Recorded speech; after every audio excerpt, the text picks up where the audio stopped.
Ang bibi mo at ang bibi ko. I love you! Love you, pare. Bibo! Bibo!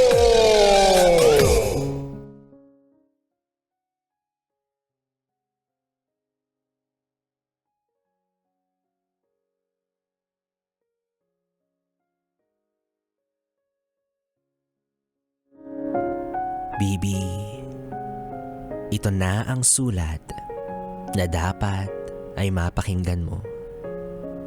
Kasi malay mo, para sa'yo pala to.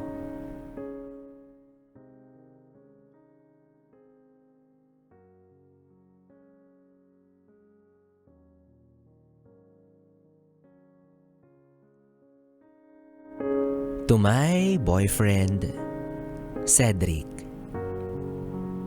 Mahal na mahal kita. Pero kailangan mong magpalaya. Cedric, sa kabila ng masaya nating relasyon, hindi lingid sa kaalaman mo na grabe ang selos na nararamdaman ko sa ex-girlfriend mo. Hindi maalis-alis sa isip ko yung magagandang kwentong naririnig ko mula sa'yo tungkol sa nakalipas na relasyon ninyo. Ang ex mo na itago na lang natin sa pangalang Carla. Si Carla na ayon sa'yo, isang babaeng maganda at matalino.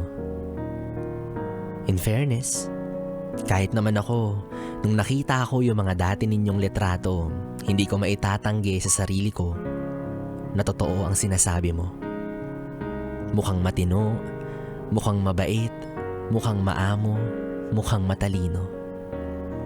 Kaya mas lalong nanliit yung tingin ko sa sarili ko. Pero kahit papano, alam ko naman na hindi mo na kayang makipagbalikan sa kanya. Kaya doon naman ako naging kumpiyansado. Isang gabi habang nasa kwarto tayo, nag-aayos ako ng mga gamit sa drawer. At may nakita akong mga pictures nyo na nakaipit sa lumang libro mo. Ang saya niyong tignan. Parang wala kayong pinagdadaanan. Sa totoo lang, masakit mang isipin at masakit mang sabihin, mas bagay kayo. At habang tinititigan ko yung larawan ninyo, nakaramdam ako ng lungkot hindi para sa sarili ko, kundi para sa'yo. Oo, may konting inggit pero wala rin naman akong magagawa. Palalim ng palalim ang gabi, nagdesisyon akong makipag-usap ng masinsinan sa'yo. Habang magkatabi tayo sa kama, sinabi ko lahat ng nararamdaman ko. Kumbaga, naging tapat lang ako sa'yo. Alam ko na nagulat ka kasi nalaman mong alam ko ang tungkol sa pagkamis mo sa ex mo.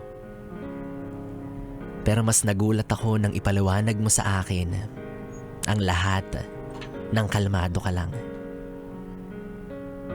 Pero syempre, hindi pa rin ito nagbigay ng buong kapayapaan sa akin. Isang gabi, habang nasa kalagitnaan ako ng mahimbing na tulog,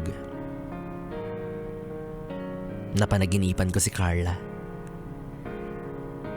Hindi ko na kinuwento sa'yo kasi baka magulat ka. Nakatayo siya sa harap ko. Kitang-kita ko yung aliwalas ng kanyang mukha. Sabay bigkas ng mga salita na, hindi mo kailangang mag-alala. Nasa nakaraan na ako. Si Cedric ay para sa'yo. Mula nung gabing yun, kahit papano, unti-unting nawala ang takot at selos ko. Napagtanto ko na wala nga naman talaga akong dapat ipag-alala sa ex mo na si Carla. Dahil ang totoo, matagal naman na siyang wala. Hindi lang sa buhay mo, kundi sa mundo. Minsan nga, natatawa na lang ako sa sarili ko kapag iniisip kong, talaga ba? Nagseselos ako sa taong namayapa na. Pero sa dulo, natanggap ko na ang mga alaala ni Carla ay hindi upang magdala ng takot, kundi para magsilbing paalala na pahalagahan mo ang taong mahal mo habang kapiling mo pa siya. Sa ngayon, habang tumatagal tayo, masasabi ko naman na mas lumalalim ang pagmamahalan natin sa isa't isa. At sa pag-usad natin,